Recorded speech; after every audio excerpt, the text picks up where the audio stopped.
Salut les vapotos, aujourd'hui revue matos sur un atomiseur, le Moradin, je vais y arriver, c'est dur à prononcer, le Moradin 25, donc le voilà, à quoi il ressemble.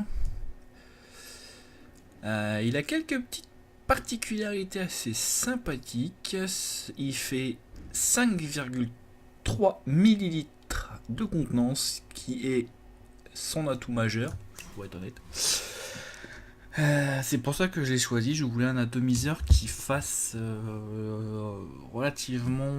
qui ait relativement de la contenance, parce que on est plutôt maintenant sur des 3,5, des 4, et je voulais un petit peu plus. Et bah le Moradin, c'est un. Si je l'ai trouvé, j'ai vu une revue dessus qui me paraissait intéressante, et la personne en vantait beaucoup les mérites, et je me suis dit bah why not. Donc on va voir tout de suite l'intérieur. On se retrouve en gros plan pour vous montrer la boîte, puisque cette fois je l'ai gardée, et pour vous montrer comment c'est à l'intérieur. A tout de suite les gens. Voilà. Donc voici la petite boîte. Donc là sur la photo vous avez les deux coloris au choix. Donc moi je l'ai pris en acier, parce que le noir était tout simplement pas disponible. Donc là en fait vous faites coulisser. Alors c'est assez chaud à coulisser, faut être honnête. Là vous avez à l'intérieur un Pyrex de rechange, ça c'est plutôt pas mal. Évidemment vous avez l'atomiseur. Là vous avez tout un petit kit, alors 2 joints, 2 résistances, des vis supplémentaires, une clé Allen. Vous avez un second, je sais pas si non, c'est pas un second drip tip, c'est plutôt quelque chose qui permet de relever le drip tip. On verra que c'est pas super nécessaire. Je vais quand même le sortir, on verra. Alors, un truc qui est pas mal, je trouve que ça c'est vraiment pas mal, c'est que là, je sais pas si on les voit bien, mais en fait, attendez, hop, voilà, avec la lumière c'est chaud, voilà, comme ça on le verra mieux. Voilà. C'est que les résistances c'est pas du Clapton, et ça, ça pour le coup j'aime bien. Parce que moi le Clapton je suis franchement pas fan, j'aime pas le temps de chauffe nécessaire, et là ils ont mis du Cantal, donc je trouve ça une très bonne idée pour le coup. D'ailleurs hop, je vais d'ailleurs les sortir parce que hop, je les utiliserai, ça c'est sûr. Alors de plus en plus maintenant ils mettent soit du Clapton soit de l'Alien. Alors l'Alien moi ça me dérange pas, j'aime bien l'Alien, par contre le Clapton vraiment j'aime pas ça. Ou alors ils mettent de l'Alien Clapton, ce qui moi ne me convient pas non plus. Oui, je suis peut-être un petit peu difficile, c'est vrai, exigeant aussi, mais moi je préfère quand mes résistances elles chauffent direct, sans prendre trop de temps. Donc voici pour la box. Donc voilà, vous avez rien de bien compliqué. Derrière vous avez toutes les informations nécessaires, et une information qui fait peut-être toute la différence sur cet atomiseur, c'est que là en fait vous avez Pure Ceramic Chamber RTA. Et oui, en fait la chambre est en céramique, et je dois avouer que ça fait une petite différence au niveau de la chauffe. Je pense d'ailleurs que c'est pour ça qu'ils ont mis du Cantal tout simple. Et vous allez voir, ça donne. Vous allez voir ce que ça fait après. Donc voilà ce côté Moradin avec la couleur, là hop, et là de l'autre côté pareil que l'autre côté. Voilà pour la box. L'intérieur de notre atomiseur. Voilà à quoi il ressemble. On va même un peu zoomer. Peut-être encore un petit peu. Voilà. Perfecto. Donc voilà. Donc en fait, comme ils disent, c'est que vous voyez ces parties-là, c'est de la céramique. C'est pas de l'acier, c'est pas du laiton, c'est pas du cuivre, c'est de la céramique. Donc du coup la chauffe est un petit peu différente. Je saurais pas trop vous dire quelle différence majeure il peut y avoir. Je me souviens juste que pendant un moment, Kanger avait sorti aussi des résistances en céramique pour son subtank. Et apparemment, ça faisait une petite différence au niveau du goût. Alors là, évidemment, comme le Moradin, sur le Moradin, il n'y a que des chambres en céramique, c'est difficile de se dire, ah ouais, ça fait une sacrée différence. C'est difficile de comparer, disons, sur le Moradin, parce qu'il n'y a pas eu un Moradin avec des chambres classiques et des Moradins avec des chambres en céramique. Donc c'est un petit peu, voilà, c'est un petit peu compliqué à dire. Oh purée, la différence avec mouse, non, c'est pas comme ça que ça marche. Je dirais peut-être que ça garde mieux la chaleur aussi. Par contre, là je suis en train de nettoyer l'intérieur de la chambre. C'est assez salissant. Regardez, hop. Vous voyez, c'est vachement salissant. Là, ça fait 2-3 essuie-tout que je passe dedans. Vous voyez, ça marque toujours. Je vais essayer à l'ancienne avec le bon vieux coton-tige.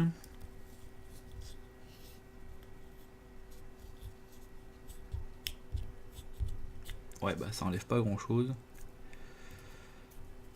En fait, la chambre tourne. Si vous voulez, la chambre tourne. Vous voyez, je sais pas si on le voit bien. Là, vous voyez, elle tourne. C'est son système d'arrivée de juice. Bon, voilà. J'ai pas réussi à avoir mieux que ça, mais bon. It's not grave. Oh, une petite tache de jus, ça. Toc. Ça arrive. Ouais. C'est un peu le problème de cette chambre, justement. Enfin bref. Donc la chambre, comme vous l'avez vu, est en céramique et cette partie basse donc est en céramique également. J'ai remarqué qu'en effet le Moradin ne chauffait pas énormément. J'ai eu des atomiseurs qui chauffaient beaucoup plus que ça. Et je pense que cette chambre y est pour quelque chose. Et je pense qu'il y a aussi beaucoup au niveau de la saveur. On va voir tout à l'heure ce que ça donne. Donc là on va le cotonner. Donc le cotonnage classique de base, c'est-à-dire hop, on pense au coton, on le passe. Toc, voilà. Alors j'ai remarqué quelque chose sur mon montage d'avant. Alors je sais pas si c'est le Moradin ou si c'est le liquide.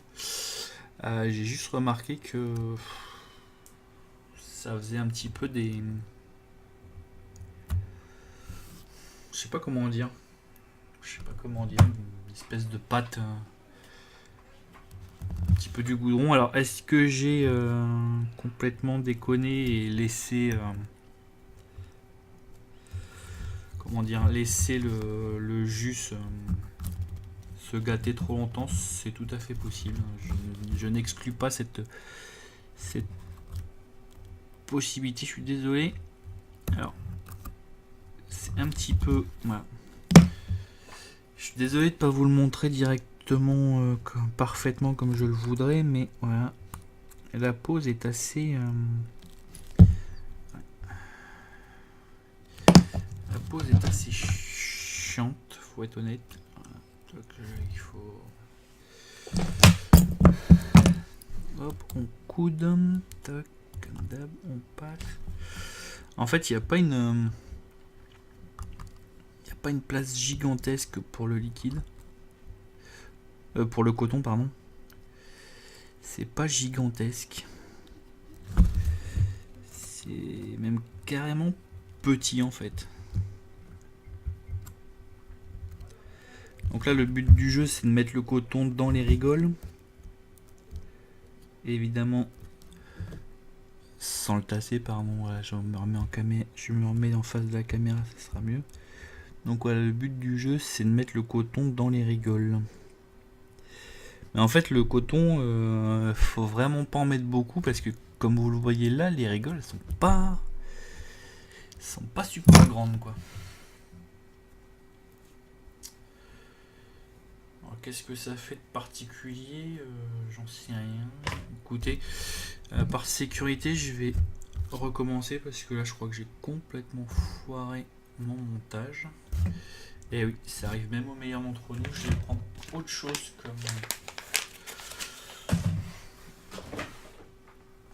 comme coton. Voilà. C'est ça que je cherchais, mon cotton bacon. Avec lui, au moins, je suis sûr de pas me foirer. Alors, j'aurais pu prendre du kendo parce que j'en ai à côté là, mais alors le kendo a un petit défaut. Un défaut qui n'en est pas un au final, mais il a une petite particularité, c'est qu'il est assez dense. Et que le liquide a parfois du mal à circuler. Là, pareil, trop épais. Je retire une couche. Voilà. Donc voilà, donc j'ai préféré le coton parce que je trouve qu'il a un meilleur taux d'imprégnation. Voilà, ni trop lisse. Alors, ce que je vais faire, c'est couper vraiment. Alors, je pense que c'est largement suffisant. Avec le moradin. Alors, très franchement, je sais plus comment j'avais cotonné la première fois. J'avais pas eu de problème. J'avais pas eu de fuite, rien du tout. Hop, je le tourne vers moi, je verrai mieux. Voilà, là vous voyez aussi. Toc, toc. On le relève un peu histoire que la dernière spire touche. C'est bon.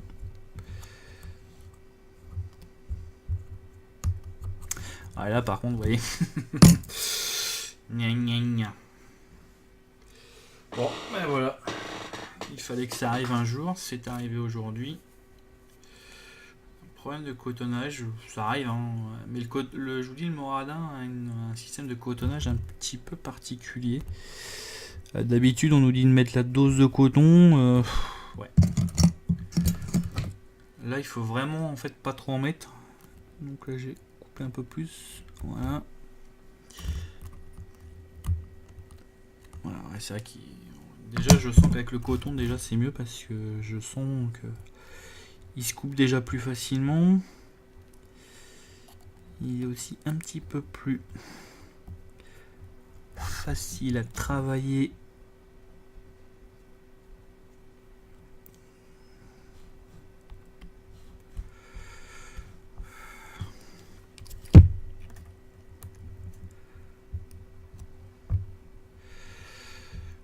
Voilà, j'ai trouvé les trous. Toc toc, voilà. Il n'est pas évident ce moradin.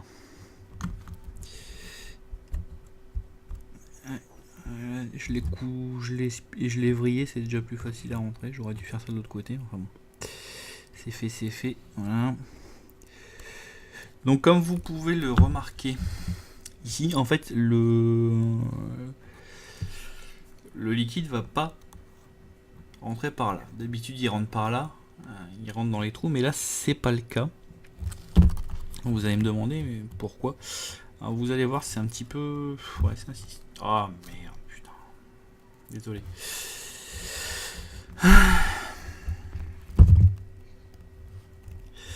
Il y a des atomiseurs comme ça, voyez, où ça nous prend un petit peu la tête.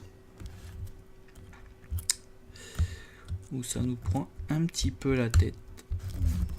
Hop, je tire sur plus. Voilà.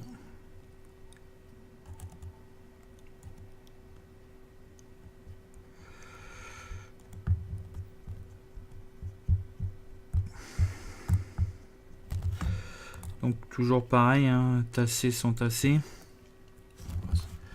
Ça devrait être un poil bon. Je vais le voir tout de suite en le testant. Si j'ai déconné ou pas. Hein. Même chose de l'autre côté. Honnêtement, je sais plus comment je l'avais fait la première fois. Je sais plus du tout. Du tout. Dans mes souvenirs, c'était pas aussi galère, mais j'ai pu me tromper.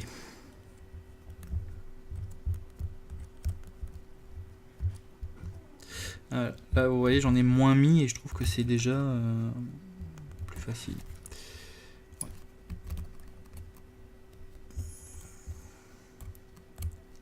Donc on peut pas dire faire descendre le coton dans l'arrivée de liquide, étant donné que il n'y a pas d'arrivée de liquide par en bas. Vous allez voir, le système est un petit peu différent des autres.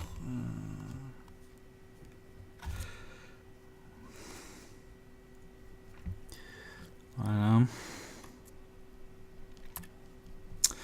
Alors je vous avouerai franchement que je suis pas convaincu du tout par ce que je viens de faire. Mais alors pas du tout. Je vais voir tout de suite si ça marche, mais...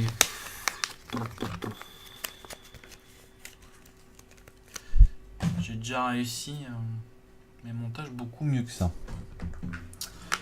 Donc voilà, je mets du Mani de chez Vape Institute. Donc toujours pareil, ça change pas, ça on risque pas de se tromper. L'aspire en premier, enfin pas forcément en premier, mais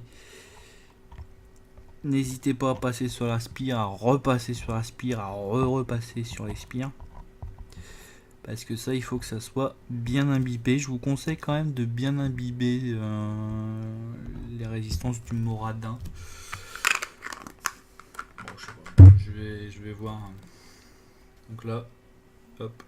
Je le tiens l'envers parce que j'ai encore du liquide à l'intérieur. Hop. C'est un petit peu...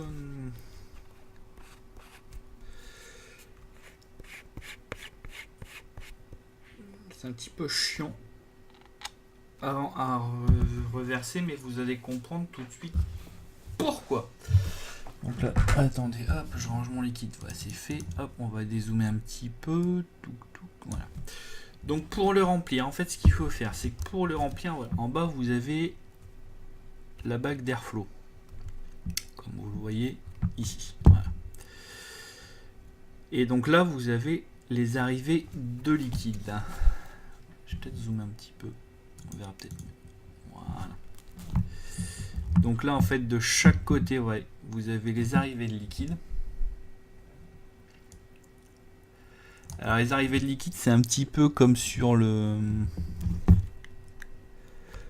Voilà, qu'est-ce qui s'est passé? Ah, voilà. C'est un petit peu comme sur le pharo, pardon. En fait, c'est l'atomiseur entier qui tourne et il n'y a que la bague du bas qui reste. Donc en fait, si vous tournez, vous fermez ou alors vous ouvrez les arrivées de liquide. Donc là, par exemple, avec les bulles, c'est pas évident de voir.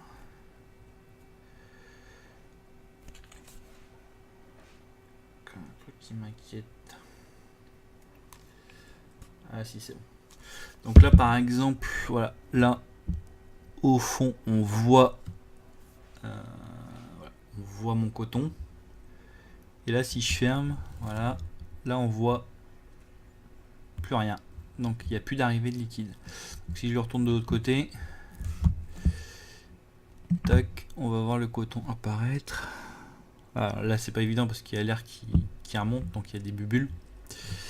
Mais voilà le principe en fait. Le principe c'est ça, c'est quand vous tournez, vous avez la possibilité de fermer, de jouer un petit peu avec l'arrivée de du. Donc là c'est voilà, là le coton s'imbibe, vous voyez la bulle qui est en train de se former. Alors pour le remplir, c'est très simple. Pour le remplir, ils ont inventé une technique que je trouve vraiment pas mal.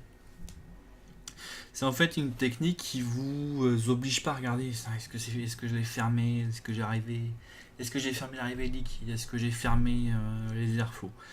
Voilà, ils ont trouvé la solution parfaite. C'est en fait vous prenez voilà, la bague d'airflow, je vais montrer de ce côté-là, et vous la soulevez comme ça.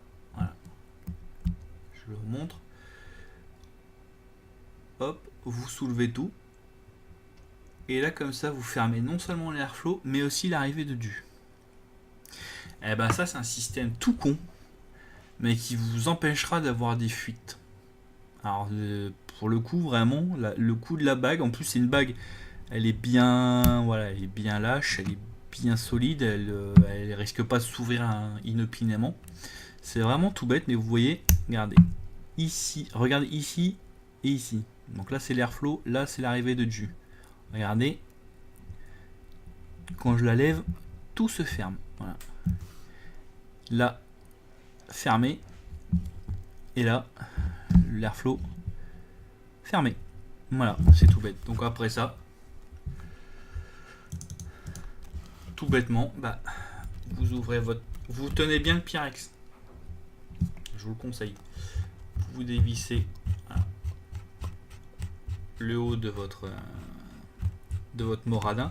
Alors oui, un truc assez pas surprenant, mais ne vous étonnez pas, c'est que je trouve qu'ils ont fait beaucoup de tours. Il faut le dévisser. Faut le dévisser pas mal avant de l'enlever, donc ne vous étonnez pas, c'est normal. Donc là, je suis désolé, je suis un peu hors champ, mais la bouteille passe pas sous la caméra. Voilà. Voilà, rempli. Donc je vous le répète, hein, 5,3 millilitres de liquide. Donc là, pareil, vous remettez votre top cap et vous vissez. On a l'impression de visser ou de dévisser très très longtemps. C'est pas qu'une impression d'ailleurs, on dévisse longtemps. Donc là, je vais faire un petit lavage, voilà, faire un petit nettoyage.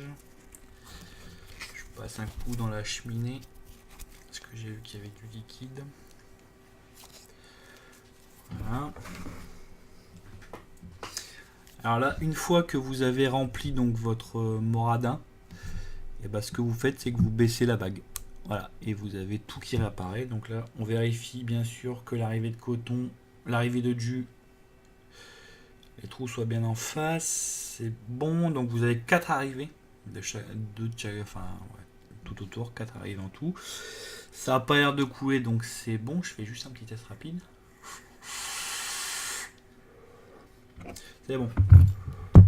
Bon, on va se retrouver donc en plan large pour vous dire ce que j'ai pensé de ce Moradin 25. A tout de suite. Donc il marche bien, il n'y a pas de souci. Je pensais avoir foiré mon cotonnage. D'ailleurs, je m'excuse, du coup la vidéo sera un peu longue à cause de mon cotonnage foireux. Je vais essayer d'aller plus vite sur ce que j'en ai pensé. Vous avez vu le principal, vous avez vu l'intérieur. Alors comme ça, il paraît un petit peu difficile à dompter. Ouais, la première fois qu'on l'a en main, c'est vrai que je dirais que c'est pas le plus simple à monter. Mais au bout de la deuxième fois, on prend le coup de main. Bon là, malheureusement, j'ai foiré mon cotonnage bien comme il faut en direct live en plus. J'ai dû m'y reprendre à 2-3 fois, mais bon, ça arrive même au meilleur. Hein. L'erreur est humaine. Donc voilà. Donc le montage du coup, il fait 0,40 ohms pour 41 watts. Donc par contre, moi j'aime vraiment bien ce petit système là, de la bague qui remonte pour fermer l'airflow et le juice, et de la baisser quand on a rempli son tank. Je trouve ça vraiment pas mal parce que du coup, pas de fuite, pas de problème, pas de question. Est-ce que j'ai fermé l'un, est-ce que j'ai fermé l'autre? Là au moins tout est fermé, il n'y a pas de souci. Donc ça c'est plutôt pas mal. Maintenant que tout est rempli, que le coton est fait, qu'il y a du jus, et on va voir ce qui vaut en termes de saveur, de qualité, tout ça.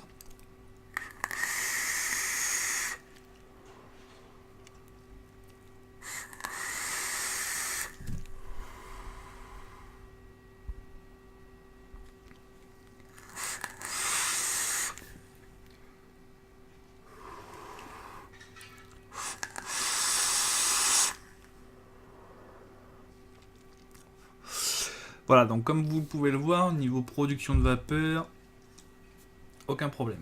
C'est un gros producteur de vapeur. C'est pas le plus gros, mais je suis à 41 watts, ce qui est pas non plus gigantesque ici, mais pourtant.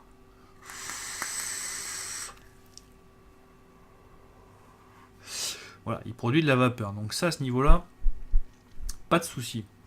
Au niveau de la saveur maintenant, il est bon, mais c'est pas le meilleur. J'avais goûté le mani sur un dripper qui m'avait fait voyager loin, très très loin. J'adore ce jus, et je dirais que sur le Moradin, moi, je suis pas resté à quai, mais je suis pas encore arrivé au maximum. Donc ouais, c'est pas un dye, hein, le mani c'est pas un dye, c'est un liquide. Moi je trouve que le Moradin aurait pu mieux faire.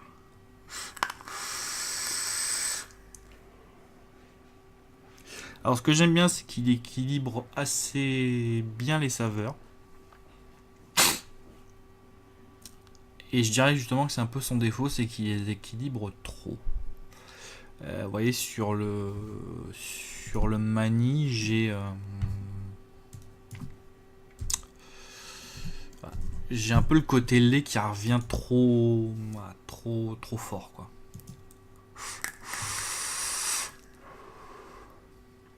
En fait, le mani, c'est une crème de vanille, sa noix de pécan gourmande avec une touche de caramel. Le truc, c'est que j'ai l'impression d'avoir la crème,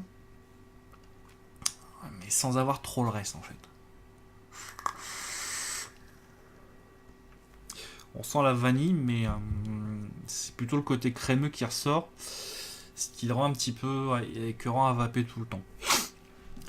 J'avais pas ce problème-là sur Dripper. Sur Dripper, je trouvais qu'il remettait mieux les saveurs en ordre, qu'il les équilibrait à sa façon. Donc il y avait toujours des petites différences, mais au moins il y avait une certaine cohérence dans le goût, alors que là j'ai l'impression que c'est le côté crémeux qui prend tout, qui englobe tout, et au final j'ai l'impression de vaper de la crème en fait.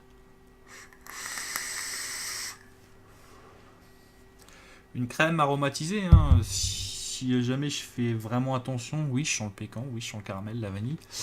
Mais sur Dripper, je trouvais que c'était mieux équilibré. Ça donne soif. Alors après ça, je dis pas qu'il est mauvais. C'est pas ce que je dis. Je dis juste que voilà, sur certains liquides, peut-être que il est meilleur que d'autres. Il est meilleur que certains atomiseurs.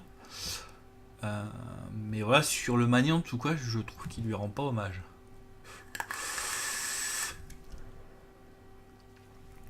Mais je sens son potentiel. Je sens qu'il y a son potentiel. Alors je pense que c'est la chambre en céramique qui fait que les goûts sont un petit peu différents. J'aimerais bien tester le Moradin sur d'autres liquides pour voir ce que ça donne. Mais je voulais le tester, là j'avais le mani sous la main, je voulais le tester avec un liquide que je venais de vaper sur Dripper pour vraiment me faire une bonne idée, et je trouve qu'il y a une assez grosse différence. Le mani est toujours bon, mais il est un petit peu différent.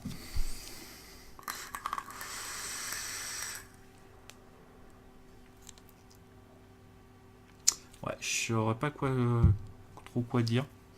Alors, est-ce qu'il faut l'acheter pour autant? Franchement, je pense que oui. Hein, on va être clair. J'ai eu des atomiseurs qui étaient vraiment beaucoup moins bons que ça. Hein, on va pas se le cacher. Beaucoup moins pratiques aussi. Oui, au niveau du montage, bon, on peut mieux faire. Ouais. Sa chambre céramique, je pense que sur certains jus, elle doit être très intéressante. Alors l'avantage, c'est qu'il chauffe pas. Là, il est froid, oui, pourtant j'ai tiré quelques barres, mais il est encore froid.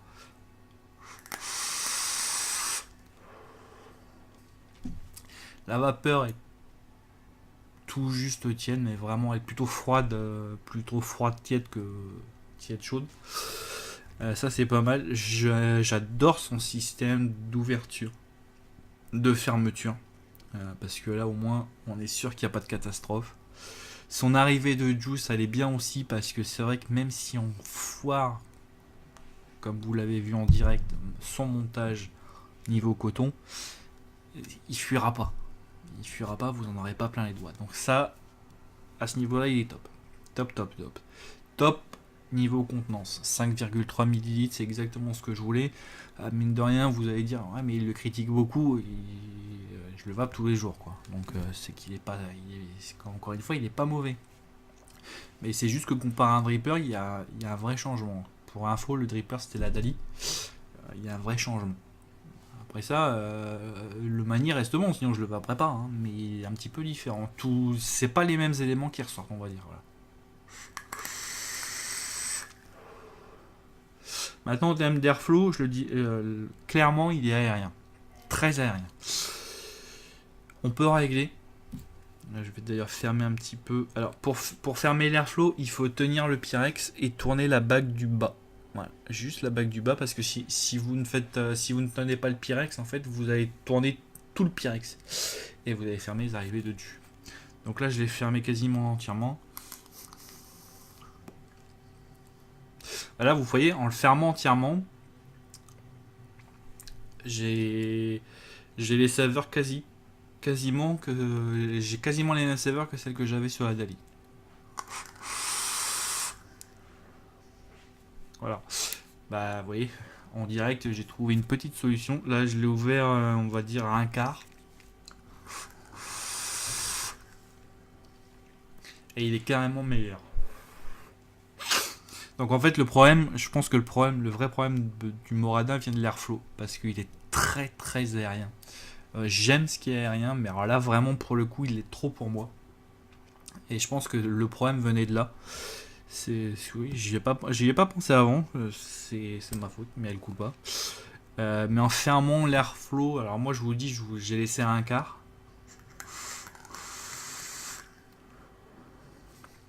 Je retrouve le mani, je retrouve la petite note de caramel, le pécan et la touche de vanille. Ouais. Donc c'est l'airflow qui est très aérien, qui en fait, voilà. Donc le mani, quand on le vape très aérien, et ben on n'a plus que la crème. Voilà, carrément meilleur. Donc voilà, j'ai trouvé la solution en direct.